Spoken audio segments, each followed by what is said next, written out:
Before we actually talk about our operons, I want to take just a moment to discuss DNA and its representations. So as we pan down here, we see many different things that actually represent DNA. The first thing I want you to focus on is this. When you look in a textbook, you'll often see this as a representation of DNA. All right, so you'll see your sugar phosphate backbone, all right, 5' to 3' with your 5' here going to your 3'. And you'll see your purines and your pyrimidines,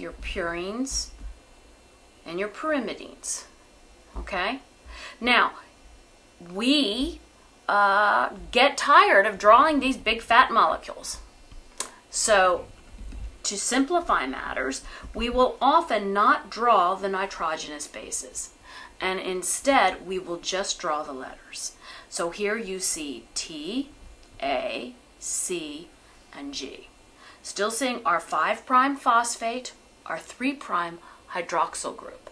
Now, as you know, DNA exists in the cell as a double-stranded helix, and the double-stranded helix goes anti-parallel. So here's my anti-parallel DNA strand, 5' to 3'. So here's my 5' to 3', and then 3' to 5'. Okay, we have hydrogen bonds between our bases. Double strand. Now, in the cell, it exists in a helix. And we represent this in many different ways. But we always want to remember that when we're talking about DNA, even when we represent it with these things, that we're talking about bases. We're talking about thymine, adenine, cytosine, guanine. All right, our 4 bases, the genetic code. Right. But it exists in cell as a helix. Right? This is another way that we would often represent it. You might see it in this way. This is a Lego set. All right? And in this case, what we're going to see is that the different colors represent the different bases. So in this case, the A's are represented by the color red. And here you see all the color reds are always base paired with what? The color yellow. And therefore, that must represent T, because A is always base paired with T. Right? And you always see green and blue base paired with one another, which means one of these is always going to be G and the other one is always going to be C. All right? So this is just yet another way to represent DNA. Once again, we must remember that this is just a representation of DNA in the cell. In the same way, when we talk about operons, we are going to be talking about operons.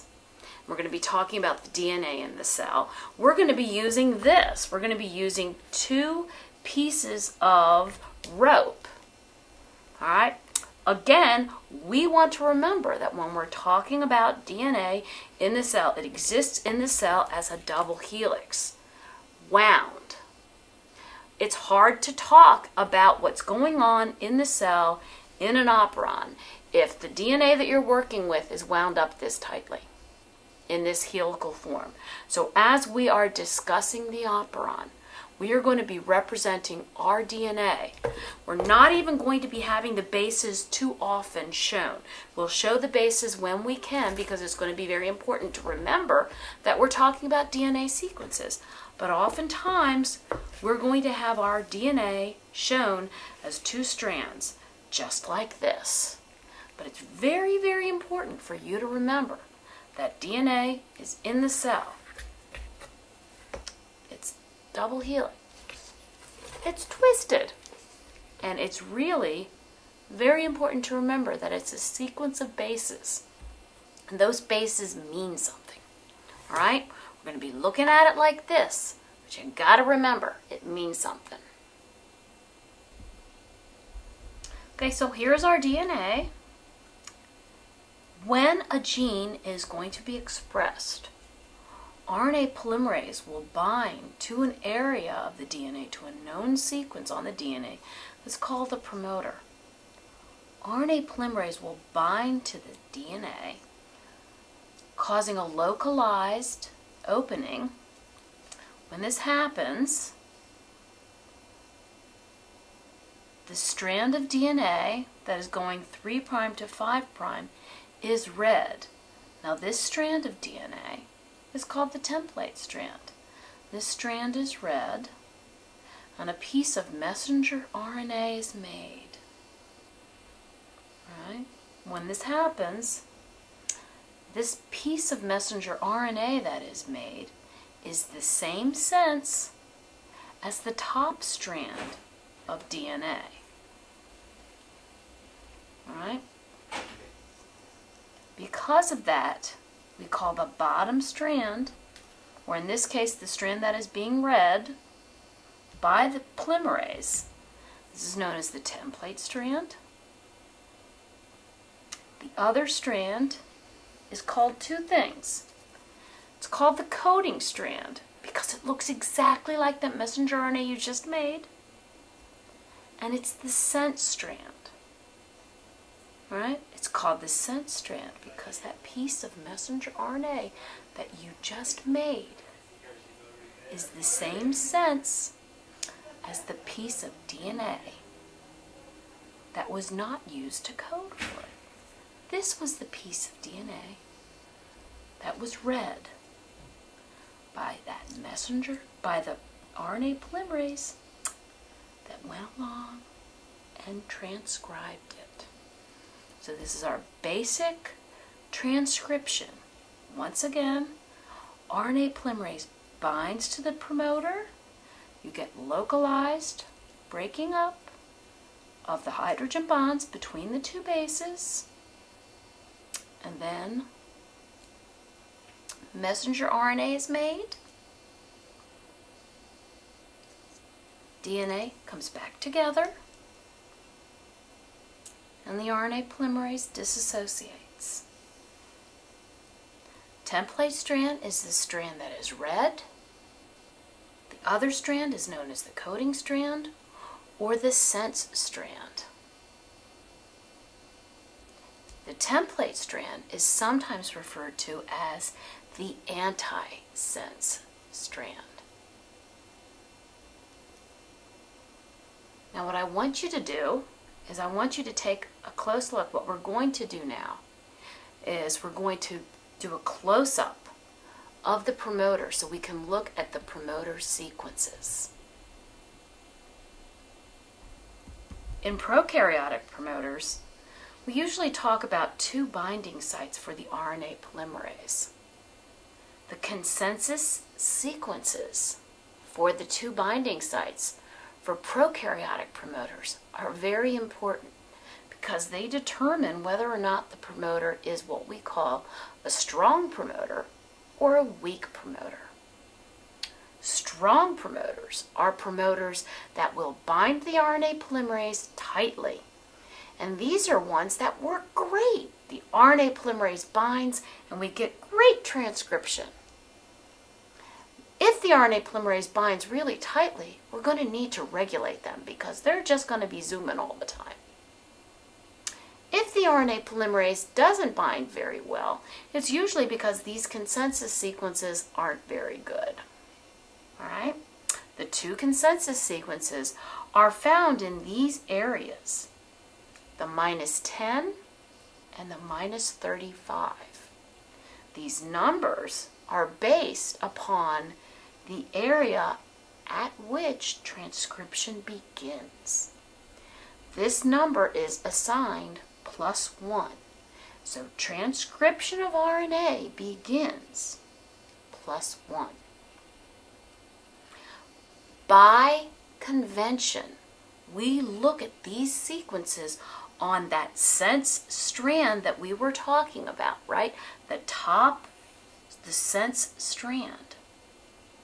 So at the -10 in strong promoters, we would have a TA-TAAT.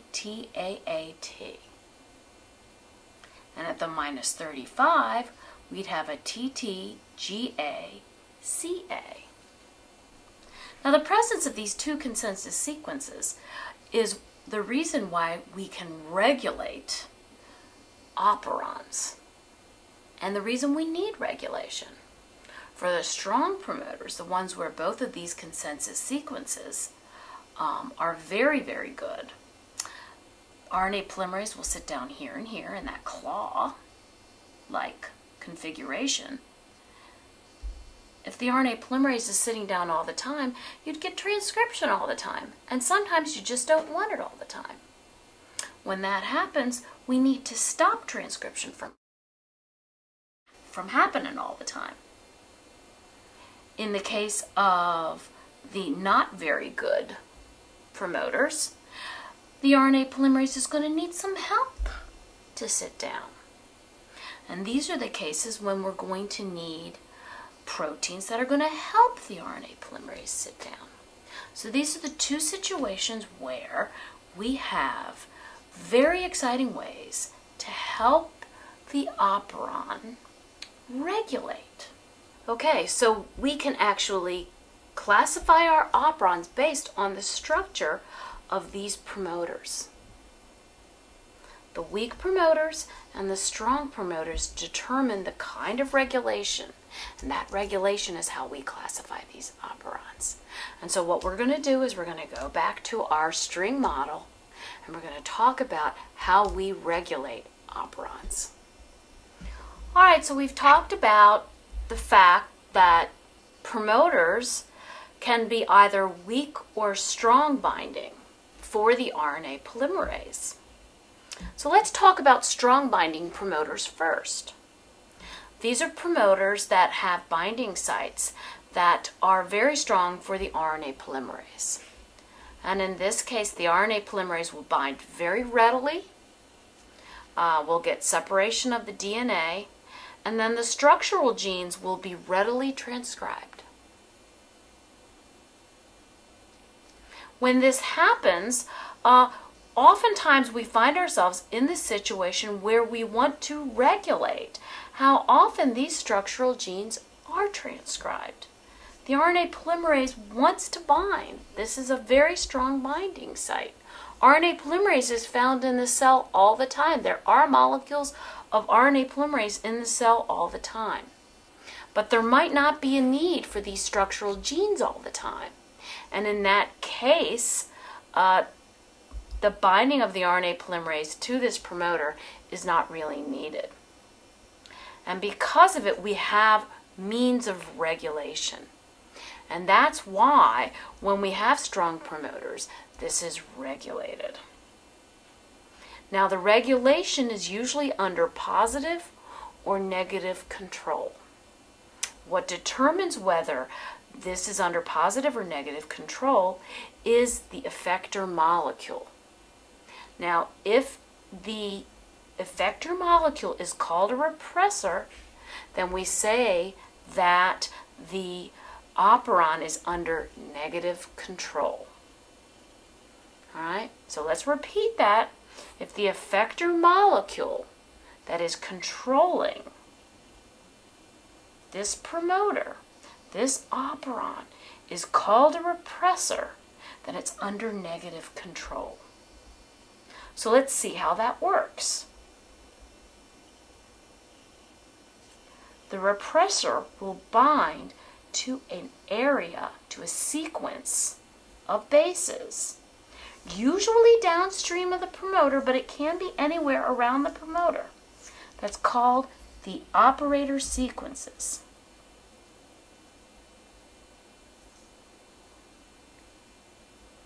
When it binds to those sequences, the RNA polymerase may bind to the promoter, but it will not be able to go past the promoter, and the structural genes will not be transcribed. And this regulates the transcription of these structural genes. This is negative control. Now, negative control can occur in two ways. So let's talk about that. The first type of regulation that we want to talk about is negative control that is inducible.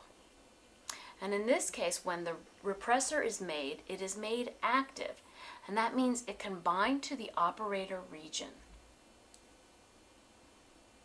The RNA polymerase binds, but it can't get past the repressor. In this case, a modulator will come in. We're just going to call this a modulator because it is going to impact on the repressor. It will bind to the repressor. This is going to cause a conformational change on the repressor molecule. Now, this conformational change is going to cause the repressor to no longer bind to the DNA. When that happens, it is lifted from the DNA, and now the RNA polymerase can go past it, and it will now cause for transcription of the structural genes. When this happens, we say that this has now become induced. It has been turned on. So this is an operon that is a negative control inducible operon. Now, in some cases, a negatively controlled operon has no repressor attached to it, and it is always on. So you always have transcription going on because the repressor, as it is made, is in its inactive state. Oops. And when that happens, you have the modulator will bind to it and turn it into its active state. And then when that happens, the repressor can then bind and turn off the operon. So this is an operon that is under negative control because you're using a repressor. And then it has been repressed. So this is under negative control, and it is a repressible operon. And a good example of this is called the tryptophan operon, and we'll be talking about that later on. When we talk about operons that are under positive control, we're talking about operons that use an activator molecule. And activator molecules serve one purpose, and that is to aid the RNA polymerase in binding to the promoter sites. Once the binding occurs, then the RNA polymerase can do what it does. It binds to the promoter to bring about the initiation of transcription and then the making of the messenger RNA. This is known as positive control. All right, so we talked about operons that were under negative control using repressors. Now let's talk about those that have the effector molecule that is known as an activator. So these are under positive control. Some will actually have an activator that is inactive. And in this case, there is little, if any, transcription going on. Then the modulator becomes introduced into the system. When this happens, this activates the activator. So when this happens, it will bind to the DNA, and this brings about helping the RNA polymerase to bind to the promoter. When that happens, RNA polymerase binds, and we get transcription of our structural genes. So this would be a case of a positively controlled, inducible system. Finally, the last type of regulatory system that we want to talk about is a positive control system where the activator is already in an active state and it is binding, and the RNA polymerase can bind, and you are getting transcription. And in some cases you might want transcription to stop, in which case a modulator will bind to the activator, and at that point the RNA polymerase will stop because the modulator will bind to the activator, and that causes again a conformational change in our activator so that it is no longer active, and our RNA polymerase won't be able to bind anymore. Okay, so here you have it, the four means by which operons are generally regulated. The two types of negative control, which would be inducible negative control, repressible negative control, and the two types of positive control, inducible positive control and repressible positive control. Once again, let's really emphasize this because students often make this mistake. Negative control means that the effector molecule is a repressor. And positive control means that the effector molecule is an activator. All right? It is very important that something under negative control can be repressed or induced. All right? A repressor can, in fact, be induced. And this is very important. The other thing that we need to go through is to remember that you have other movies that you can look at that will show you all about the lactose operon and the tryptophan operon. And also, please pay very close attention to the fact that the lactose operon is a very special operon indeed because it is under both positive and negative control. And we are going to go into that as well. So there it is, your basic chart about operons.